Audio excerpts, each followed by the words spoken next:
নবী বলছেন, আল্লাহ আমার উম্মত যদি জাহান্নামে থাকে আমি কিন্তু জান্নাতে যাব না। আল্লাহ বলছেন, আপনি না গেলে তো জান্নাত উদ্বোধনই হবে না। এবার মামলা কি দাঁড়ালো? আল্লাহ পাক বলে যে আমি তাহকামুল হাকিমিন নিজেকে বলেছি, বিচার না করলেও তো জিনিসটা সুন্দর হয় না। নবী একটা কাজ করেন, ওয়ালা সাউফা ইউতিকা রাব্বুকা ফাতারদা, আমি কাউকে বলি নাই, আপনাকে না বলেছি। আমার সাল্লাল্লাহু আলাইহি রাহমাতাল লিল আলামিন কারো সম্পর্কে নাজিল করি নাই, আপনাকে দিয়েছি। ওয়ালাল আখিরাতু খায়রুল লাকা মিনাল উলা, কাউকে বলি নাই, আপনাকে বলেছি। আর আমি আল্লাহ ভালো করে জানি আপনি হচ্ছেন উম্মতের দরদী নবী। আপনি নিজের জন্য কাঁদেন নাই, সন্তানের জন্য কাঁদেন নাই, পরিবারের জন্য কাঁদেন নাই, নাতির জন্য কাঁদেন নাই, যত কেঁদেছেন জীবনে সবকিছু উম্মতের জন্য। এমনকি হাসরের ময়দানে যখন সর্বপ্রথম আমাদের নবীকে আল্লাহর হুকুমে তোলা হবে, আমাদের নবী উঠেই জিব্রাইল আলাইহিস সালামকে প্রথম প্রশ্ন করবে, ও আমার ভাই জিব্রাইল, আমার উম্মত গুলা কোথায়? আইনা উম্মতি, আইনা উম্মতি, আমার উম্মত কোথায়? আমার উম্মত কোথায়? আমার উম্মত কোথায়? আমি ওঠার আগেই নাকি আমার উম্মতকে জাহান্নামে দিয়ে দিয়েছো নাকি? আমার উম্মত কোন জাহান্নামে চলে গেছে নাকি? জিব্রাইল বলবে, ইয়া রাসূলুল্লাহ, প্রথমেই আপনাকে তোলা হয়েছে, এখন আর কাউকে তোলা হয় নাই, প্রথমেই আপনি উঠেছেন। আমার নবী বলবে, আমার উম্মত গুলা কোথায়?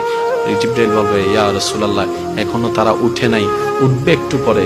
নবী দৌড়ায় চলে যাবে আল্লাহর রহমতের দরবারের দিকে। সিজদায় যে পড়বে, একটাই কথা থাকবে, রব্বি হাবলি উম্মতি, রব্বি হাবলি উম্মতি।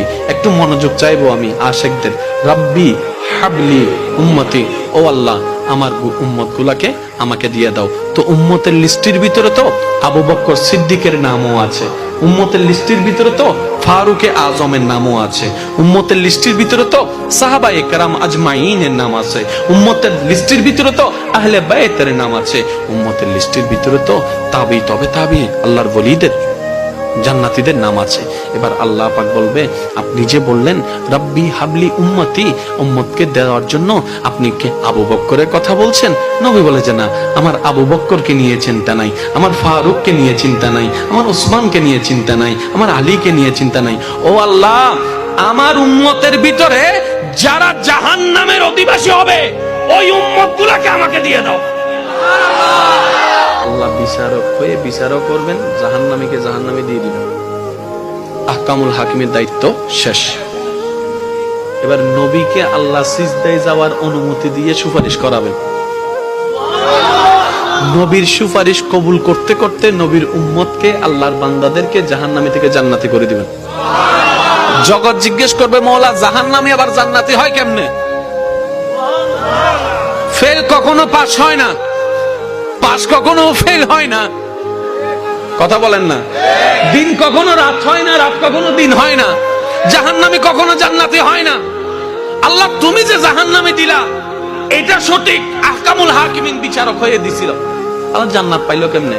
কই তোরা কি পড়স নাই সূরা ফাতিহা 3 নম্বর লাইন, মালিক ইয়াউমিদ্দিন, আমি মালিকও, আমি বিচারকও, আমি মালিকও।